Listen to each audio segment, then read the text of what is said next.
Bom, nós estamos na antevéspera do Natal. Tudo que a gente tem ouvido e visto faz alusão a essa data, não é verdade? Na televisão, nas redes sociais, a gente tem visto o Natal como tema central, até em função do calendário da data que é proposta. Mas me parece que há uma rotina em torno do Natal. Eu quero talvez aqui pontuar algumas coisas que mostram o quanto essa rotina existe. Talvez o primeiro motivo é o especial do Roberto Carlos, né? Todo ano é um desses motivos da rotina do Natal.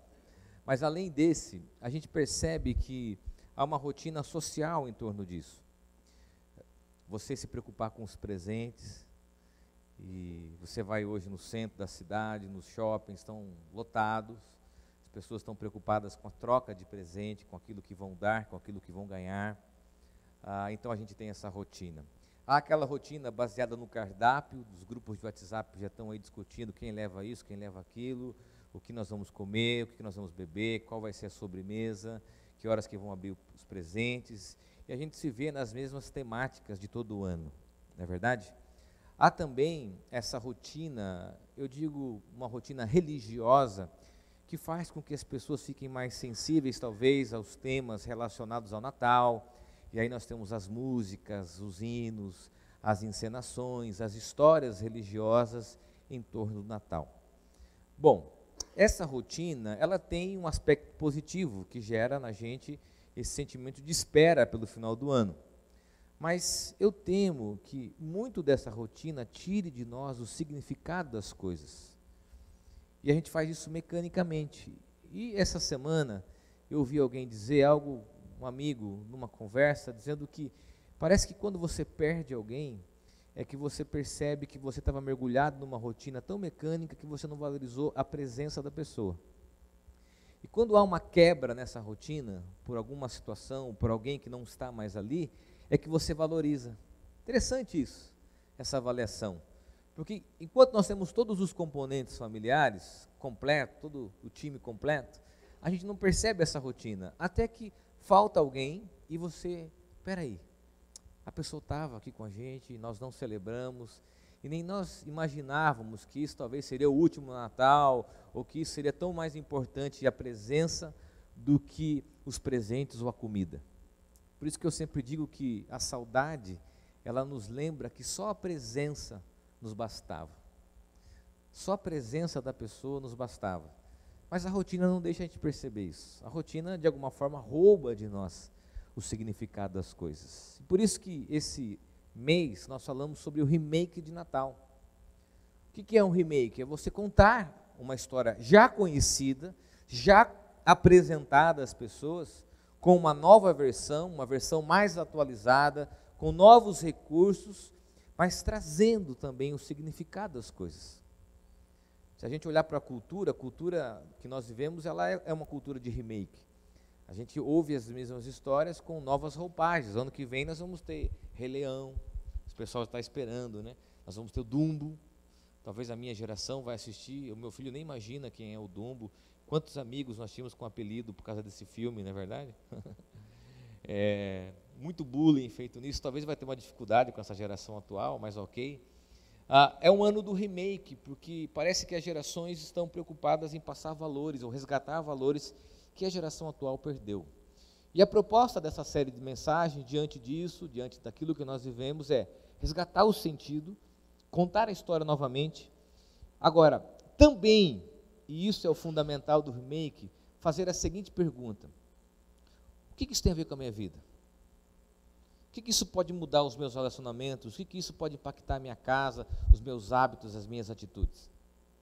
O que a mensagem contada semana após semana ou anualmente nessas festividades, semana após semana, que eu digo na programação desse mês de dezembro, o que ela impacta a nossa vida? O que ela muda as nossas relações? E hoje eu queria falar sobre a história por detrás dos presentes. A história como sendo o significado que está diante daquilo que nós chamamos dos presentes, nascido na narrativa dos reis magos. E aqui já desconstruí com você que a Bíblia não fala que eram 3 reis magos. A Bíblia fala que eram apenas estudiosos do tempo. Então, a gente tem aqui uma dificuldade que a cultura nos coloca. Então, quero desconstruir que, biblicamente, nós não temos a ideia que sejam 3. Uma outra coisa é que, quando eles visitam Jesus, Jesus não é mais um bebê, Jesus é um menino. Então, aquela imagem do presépio que a gente tem, ela não contempla esse tempo, ok? É aquela imagem comum, do senso comum. Quando eles vão visitar Jesus, eles não estão mais na manjedoura. Eles já estão num outro local e Jesus já é um menino. E eu quero ler com você o texto de Mateus, capítulo 2, do versículo 1 ao versículo 12. Você pode deixar a sua Bíblia aberta, o seu celular aberto, ou acompanhar pela projeção, o pessoal vai manter o texto, para você acompanhar os eixos semânticos dessa história, dessa narrativa, e como que nós podemos, então, compreender a história por detrás dos presentes. Ok? Acompanha comigo essa leitura, talvez você já tenha ouvido, preste atenção nos detalhes dessa história. Jesus nasceu na cidade de Belém, na região da Judéia, quando Herodes era rei da terra de Israel. Nesse tempo, alguns homens que estudavam as estrelas vieram do Oriente e chegaram a Jerusalém. Eles perguntaram: onde está o menino que nasceu para ser o rei dos judeus? Nós vimos a estrela dele no Oriente e viemos adorá-lo. Quando o rei Herodes soube disso, ficou muito preocupado e todo o povo de Jerusalém também ficou. Então Herodes reuniu o chefe dos sacerdotes e os mestres da lei e perguntou onde devia nascer o Messias. Eles responderam: na cidade de Belém, na região da Judéia, pois o profeta escreveu o seguinte: você, Belém, da terra de Judá, de modo nenhum é a menor entre as principais cidades de Judá, pois de você sairá o líder que guiará o meu povo de Israel. Então Herodes chamou os visitantes do Oriente para uma reunião secreta e perguntou qual o tempo exato em que a estrela havia aparecido. E eles disseram. Depois os mandou a Belém com a seguinte ordem: vão e procurem informações bem certas sobre o menino, e quando o encontrarem, me avisem para eu também ir adorá-lo. Depois de receberem a ordem do rei, os visitantes foram embora. No caminho, viram a estrela, a mesma que tinha visto no Oriente. Ela foi adiante deles e parou acima do lugar onde o menino estava. Quando viram a estrela, eles ficaram muito alegres e felizes. Entraram na casa e encontraram o menino com Maria, a sua mãe. Então se ajoelharam diante dele e o adoraram. Depois abriram os seus cofres e lhes ofereceram presentes: ouro, incenso e mirra. E num sonho, Deus os avisou que não voltassem para falar com Herodes. Por isso, voltaram para a sua terra por outro caminho. Esses homens, que a cultura popular também compreende como sendo 3 reis magos, citados em outras traduções como magos ou astrólogos, eruditos, e há um senso comum hoje nos estudiosos de que eles eram pessoas que contemplavam a ciência da época, o conhecimento da época. Por isso que nessa tradução da nova linguagem de hoje, nós temos a expressão estudiosos do tempo.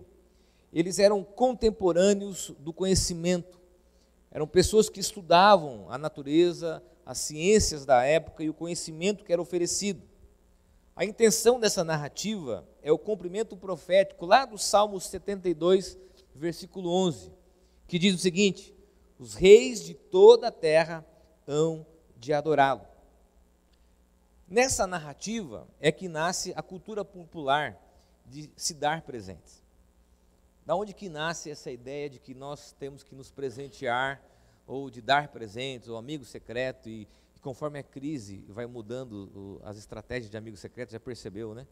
Aí já teve amigo sacanagem, amigo da onça, e agora tem um lá que você leva um de R$1,99 e fica pegando um do outro, trocando um do outro, sempre para amenizar a crise, né?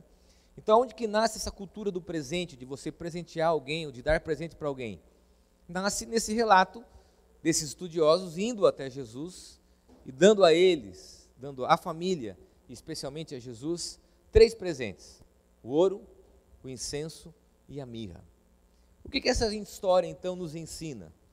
O que essa narrativa nos coloca de trás desse senso comum que é a necessidade da gente presentear as pessoas? Primeiro, é que o texto nos leva a considerar o fato que pouca gente presta atenção. Sabe qual é? E esse é um chamado e um imperativo bíblico. A reconhecermos e a identificarmos a revelação de Deus e a sua ação em nossas vidas. Eu vou dizer de novo e quero explicar para você, para que você olhe para a sua vida. O texto e a narrativa nos chama a identificarmos, a reconhecermos a revelação de Deus, como Ele se revela e como Ele age nas nossas vidas. E por que a gente chega a essa consideração? Porque no texto diz que eles viram a estrela no Oriente. E quando eles chegam para conversar com Herodes, eles dizem o seguinte: nós vimos a estrela. E depois, no movimento pós-conversa de Herodes, ele diz: quando viram a estrela novamente. Por 3 vezes o texto cita esse fato. Eles viram a estrela. O que isso tem a ver com a nossa vida? É que muitas vezes nós clamamos, pedimos para que Deus haja na nossa vida, e nós perdemos a capacidade de identificar a manifestação dele na nossa história.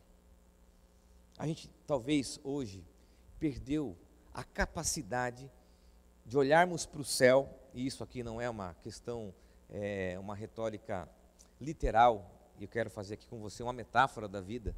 Nós perdemos a capacidade de identificarmos a estrela, a vontade, a manifestação, a ação de Deus na nossa vida. Talvez hoje, nessa rotina que a gente vive, nessa maluquice que todos nós estamos inseridos, exauridos, cansados, exaustos, nós não temos mais a sensibilidade de identificar a manifestação de Deus, a ação dele na nossa vida. Eu diria e aplicaria da seguinte forma: você teria a capacidade de identificar a estrela do Oriente, a revelação de Deus na sua história? Porque o texto diz que Herodes não identifica isso. O texto diz que os próprios religiosos também não identificam, porque Herodes pergunta a eles o que seria essa revelação e aonde o Messias deveria de nascer. Apenas os estudiosos do tempo, que contemplam os céus, identificam a estrela do Oriente. Qual que é a aplicação disso? A aplicação é que a gente perdeu essa capacidade. A capacidade de olhar para o alto. A capacidade de identificar a manifestação de Deus na nossa vida. Talvez muita gente passa o ano inteiro orando: Deus, manifeste-se na minha vida. Deus, abre a porta. Deus, eu quero um milagre. Deus, eu quero o sobrenatural. A gente até canta isso. Deus, fala comigo. E nós procuramos oráculos. Sabe o que é oráculos? Pessoas que falam como sendo Deus. Procuramos pessoas que digam para nós. A gente quer lá abrir um papel, um versículo, abre a Bíblia e abre, quando você olha lá, fala: não é esse versículo, é outro. E você: não é esse não, e procura outro, até que você pegue algo místico, algo que sacie o seu desejo, sem identificar a revelação de Deus daquilo que talvez seja óbvio, mas que você não vê. O que a gente quer? Que alguém venha com uma palavra profética para nós, mistério.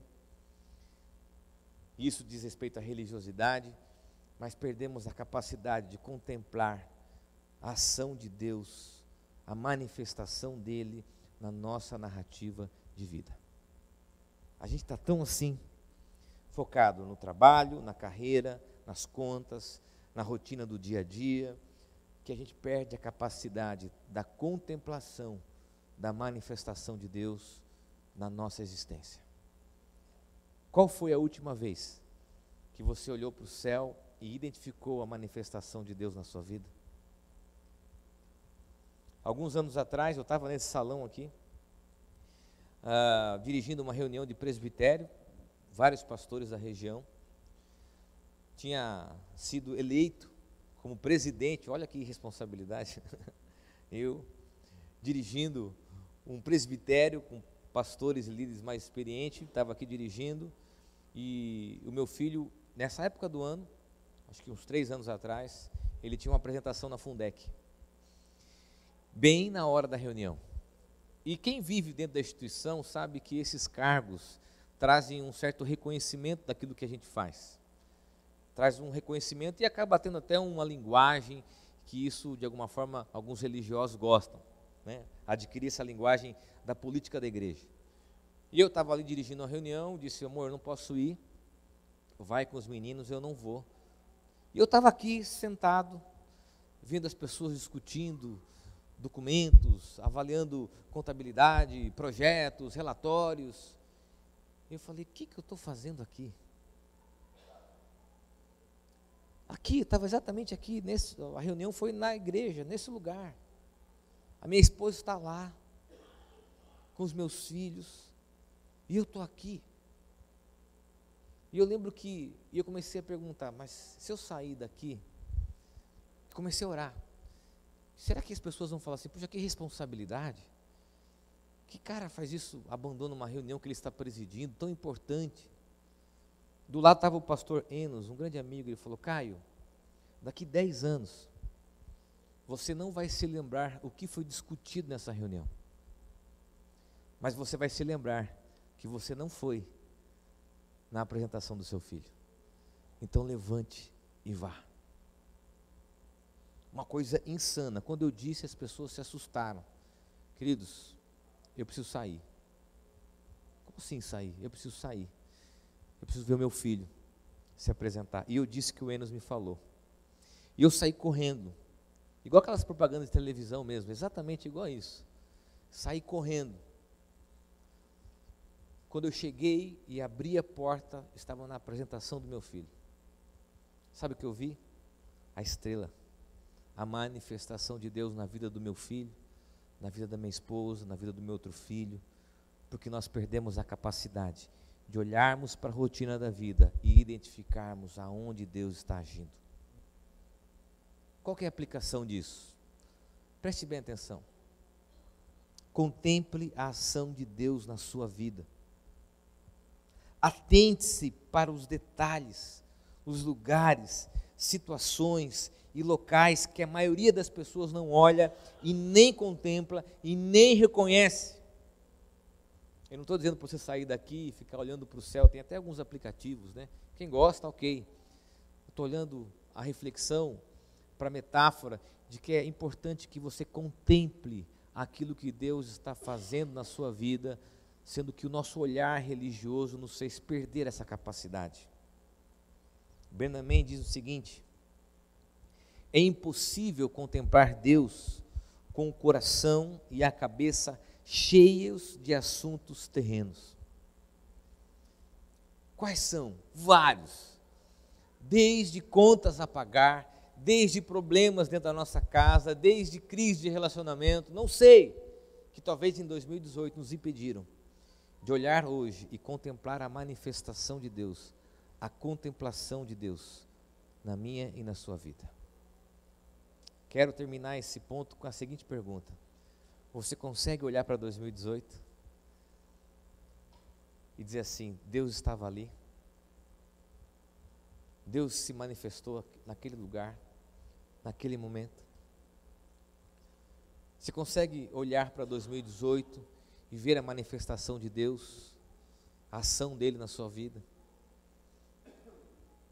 Você consegue? Nos detalhes, nos locais, nas coisas simples daquilo que Deus fez, porque ele se revela assim. Queridos, nesse Natal, que você contemple a manifestação de Deus nas pessoas que estão ao seu lado, nas coisas simples que talvez você não deu valor, mas que Deus se revela nelas. Contemple a estrela para aquilo que as pessoas não olham e que não têm sensibilidade. Segunda consideração do texto é que a adoração, adorarmos a Deus, a Ele, é a intenção maior da nossa existência. Há uma ênfase no texto: e viemos adorá-lo. E viemos adorá-lo. Por 2 vezes no texto aparece essa expressão: e viemos adorá-lo. E viemos adorá-lo. a manifestação da estrela, vimos a estrela e viemos adorá-lo. Nós contemplamos a manifestação de Deus, a ação de Deus na nossa vida, aquilo que Ele faz nos detalhes, na rotina, no cotidiano, o seu milagre. E qual é a resposta em relação a isso? Nós adoramos a Deus. O que é adorar a Deus? Adorar a Deus é reconhecer quem Deus é. Adoração é você reconhecer quem Deus é. Louvor é você reconhecer o que Deus faz. É você cantar, expressar o que Deus faz. E adoração é reconhecer quem Deus é. E quando eu reconheço quem Deus é, eu me prostro diante dele. E o texto diz que então eles se ajoelharam diante dele e o adoraram. Enquanto os reis magos vêm para adorar Jesus, Herodes está preocupado com a manutenção do seu poder. Chama os mestres da lei, que estão preocupados o quê? Com o aspecto religioso, enquanto que os estudiosos, os magos, estão tão somente preocupados em adorar a Deus, em reconhecer em quem Deus é. Então a gente tem aqui uma situação interessante. Enquanto os magos, os estudiosos do tempo, querem adorar a Deus, Herodes está preocupado com o poder. Ele tinha acabado de ser reconhecido como o rei dos judeus. Logo após essa aclamação do povo, chega alguém e diz assim: olha, cadê o Messias prometido? Nós viemos adorá-lo. Puxa, mas justo agora, nesse momento da história, no meu reinado é que o Messias vai nascer. Eu lembro que quando eu era criança, eu ouvia aquelas palestras sobre o fim do mundo na igreja, falava assim: Jesus, deixa eu casar primeiro, não volta agora não, né? Sabe aquela sensação? Eu acho que Herodes pensou assim: puxa, tanto reinado acontecendo nessas gerações, e justo no meu reinado, agora que sou aclamado rei dos judeus, que eu estou no meu melhor momento político, nasce alguém que vai roubar de mim essa adoração. E ele usa aqui até de uma mentira, talvez uma manipulação, dizendo assim: olha, vocês vão lá, achem ele e me avisem, porque eu também quero ir adorá-lo. E a história diz que depois desse movimento, ele manda matar todas as crianças de Belém, na faixa etária de Jesus. O que nós temos na contraposição da adoração? O poder. Enquanto os estudiosos do tempo querem adorar, Herodes está preocupado com o poder da vida, mandar na vida. E muitas vezes nós também temos essa sensação de ter o controle, de ter o domínio das coisas, de achar que nós somos o centro de tudo. Eugene Peterson diz assim: parto da ideia de que todos preferimos ser nossos próprios deuses a adorar a Deus. A contraposição à adoração é o fato de que nós adoramos a nós mesmos. A manutenção da nossa própria vida, do nosso próprio poder, ganância, vaidade. Eu diria auto-idolatria.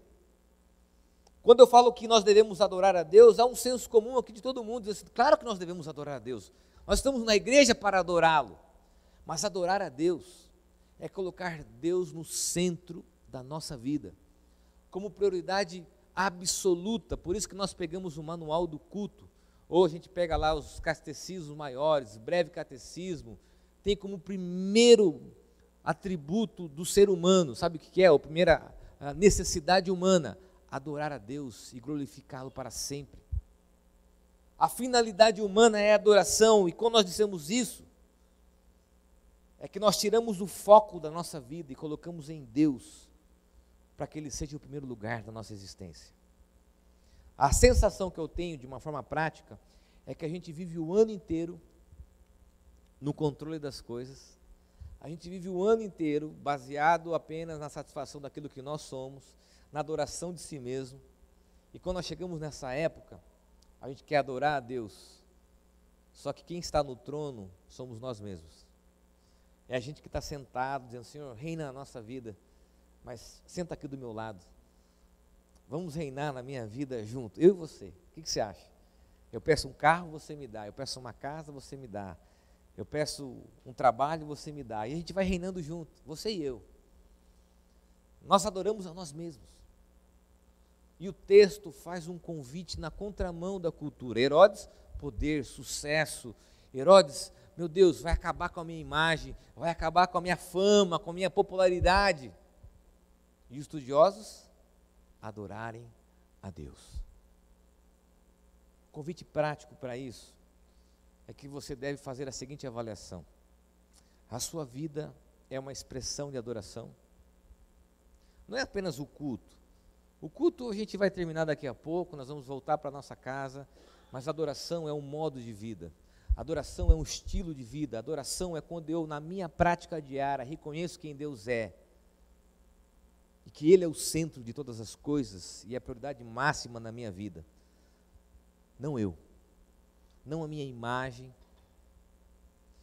não os meus títulos, não a minha vida profissional, não, eu vou mexer em alguns ídolos, ok? Não fique chateado. Não o meu filho, não o meu marido, não a minha esposa, não o meu carro, não as minhas posses. Eles não devem ser o centro da minha vida. O centro da minha vida é o próprio Deus, o próprio Jesus. Na cultura atual, nós temos falsos ídolos. Colocamos no centro uma série de coisas que não deveriam ocupar o centro, porque o centro é de Deus.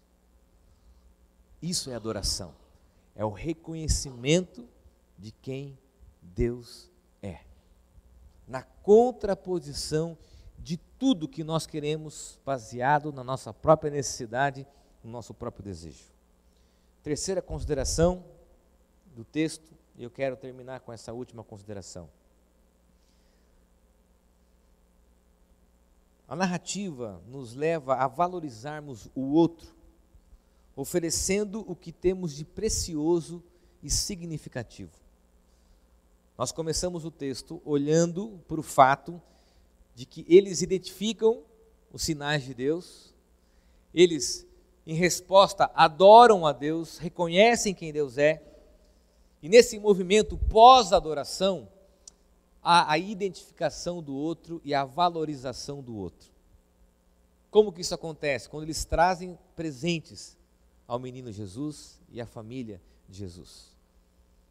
A gente percebe na narrativa que são 3 elementos simbólicos: o ouro, um presente alusivo à realeza, na antiguidade era um presente para um rei; o incenso, um presente alusivo à imagem representativa de Jesus como sacerdote, e um presente que só poderia ser entregue aos sacerdotes, é dado ao menino; e a mirra, que é aqui para os estudiosos o grande desafio desses presentes, que representa o embalsamento, mas também um remédio que remete-se à compreensão de Jesus como homem e ao destino daquela criança, a mirra. Nós temos 3 presentes simbólicos, mas de extremo valor e significado para aquele momento e para aqueles estudiosos do tempo. E se você perceber esse movimento, nos faz refletir a seguinte forma: eu identifico o agir de Deus na minha vida. Puxa, Deus agiu no meu casamento, na vida do meu filho, Deus me deu um livramento, Deus me deu um milagre, Deus se manifestou no meu trabalho, e eu vou adorá-lo por isso, vou reconhecer quem Ele é. E logo após a adoração, a gente é levado a valorizar o outro, a expressar o outro através daquilo que é valoroso e significativo. De forma prática, ao sair daqui, continuarmos a adoração na valorização das pessoas, oferecendo a eles o que há de significativo e precioso a nós. Quando nós estávamos estudando a mensagem, a Bruna atentou para um detalhe: eles abriram seus cofres, segundo algumas traduções, e nesse texto diz que eles, de alguma forma, abriram os seus, urna, tesouros, segundo algumas traduções. E ela fez uma reflexão que talvez nós deveríamos fazer. O que nós poderíamos abrir de precioso para as pessoas que nós valorizamos? Eu não estou dizendo de presentes caros, ok? Não estou dizendo de presente caro, estou dizendo de coisas significativas, de coisas que têm valor. Porque tem presente que tem preço, mas não tem valor. A reflexão é simples e a aplicação talvez seja um grande desafio. O que você pode oferecer de valioso e significativo a outra pessoa? A mensagem da encarnação também me faz sentir valorizado, mas me desafia a valorizar o outro, porque Deus veio na minha direção, em consequência eu valorizo o outro indo na direção dele. E aqui eu quero fazer a seguinte analogia: valorize as pessoas que você ama e que estão à sua volta, dando a elas o que é significativo, valoroso. E aqui eu posso dar vários exemplos: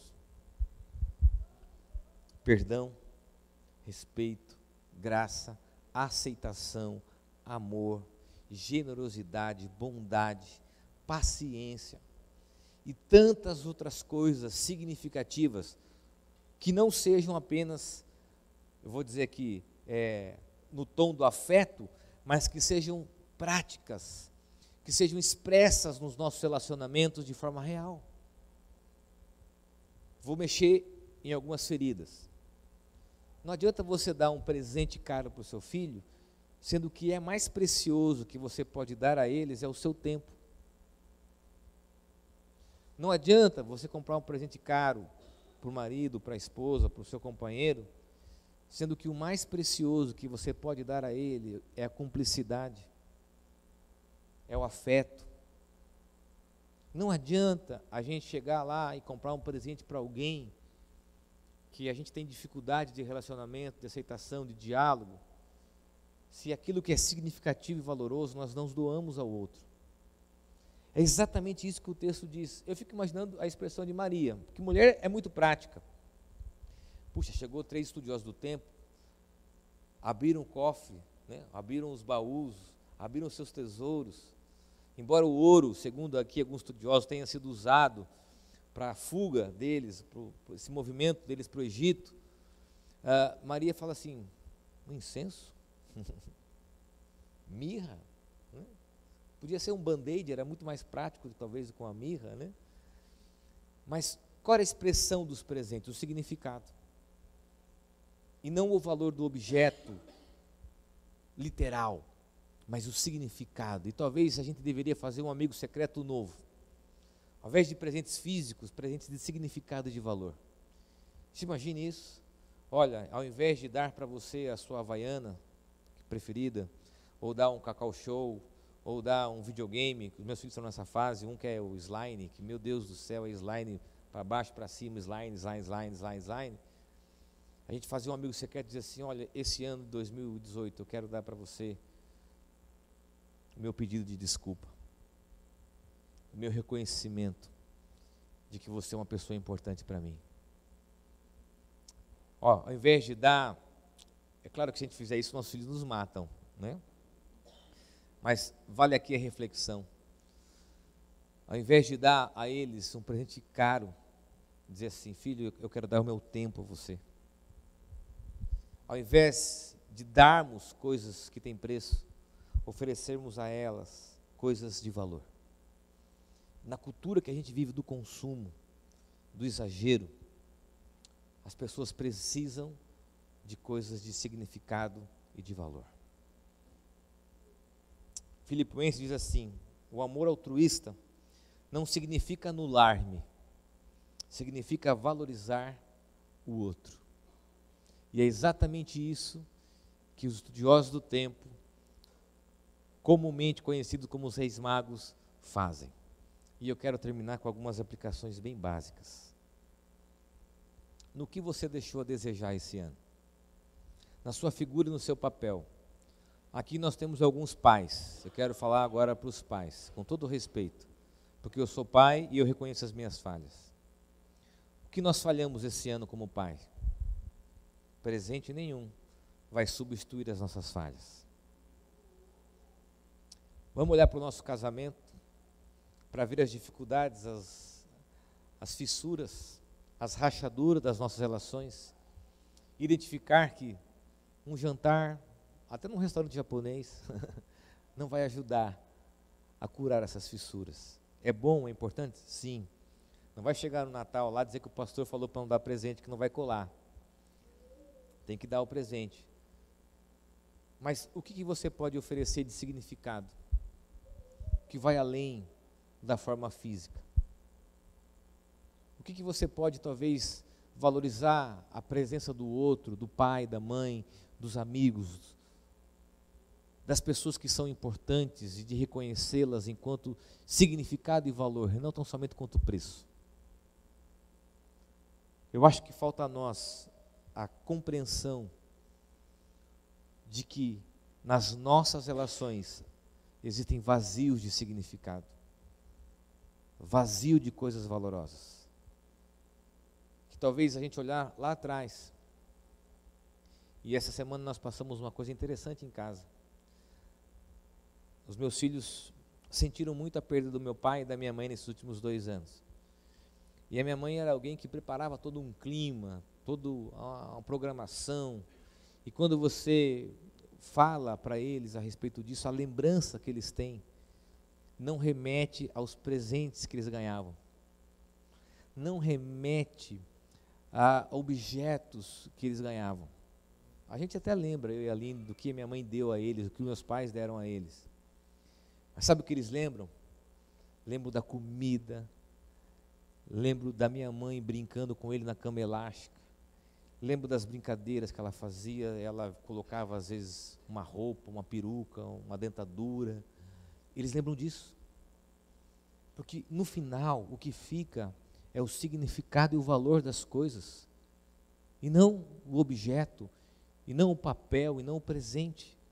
E é exatamente isso que essa narrativa diz, que nós devemos valorizar o outro, e oferecendo aquilo que temos de precioso e significativo. Termino com uma frase que é a essência do Natal. Eugene Peterson diz assim: Jesus é a pessoa na qual vemos Deus presente, habitando entre nós, Deus aqui e agora. Quero convidar você a fechar os teus olhos. Eu sei que talvez alguns vão sair daqui já com compromissos de festas. Amanhã começamos essa atividade frenética, né? Confraternização de trabalho, troca de presentes, festividades, muita comida. Mas eu queria, antes que você comece essa rotina de Natal, que você pensasse no significado das coisas, no valor das coisas, e a identificar como que Deus agiu na sua vida. Você viu a estrela no Oriente? Você pode reconhecer quem Deus é ao ponto de adorá-lo, e você pode valorizar o outro, reconhecendo a importância que as pessoas têm. Esse é o grande desafio. O grande desafio, valorizarmos as pessoas que estão ao nosso lado. Elas não têm preço, elas têm valor, elas têm significado. Olhe para 2018, reconheça que talvez a estrela tenha passado e você não viu. Você não viu. Eu lembro que há 2 anos atrás, nós estávamos no hospital, o servidor em São Paulo. Minha mãe estava em estado grave e a gente estava lá super preocupado com ela. E ela tinha feito algumas perguntas bem difíceis de responder. Nós estávamos orando, perguntando, e de repente nós começamos a ouvir uma música no corredor do hospital. E era uma das músicas prediletas da minha mãe. Falava: não temas ou não tenhas sobre ti um só cuidado, qualquer que seja, pois somente um seria muito para ti. E nós começamos a chorar, porque foi Deus falando com a gente, foi uma estrela do Oriente. Naquele momento foi como se Deus abrisse o céu. Aquela música entrou no nosso coração, na nossa mente. E depois daquele dia, minha mãe pedia para cantar essa canção todos os dias, todas as horas. Eu cantava ela repetidamente, porque Deus se manifestou naquele lugar através daquela canção. Eu sei que Deus se manifestou na sua vida, e eu não sei dizer como. E o desafio que você e eu nós temos é de reconhecer essa manifestação, de reconhecer que Deus esteve lá. E a nossa resposta é adorá-lo. E a nossa resposta é valorizar o outro. Senhor, o Senhor sabe quem nós somos e não há como esconder falhas, defeitos, manias, erros, omissões que tivemos durante esse ano. Foram muitas. A nossa mente agora só se ocupa com coisas fúteis, coisas passageiras, mas que tiram o Senhor do centro ao ponto de que nós não reconhecemos a manifestação e a atuação na nossa vida. Perdemos a sensibilidade de olhar para o céu e ver a estrela.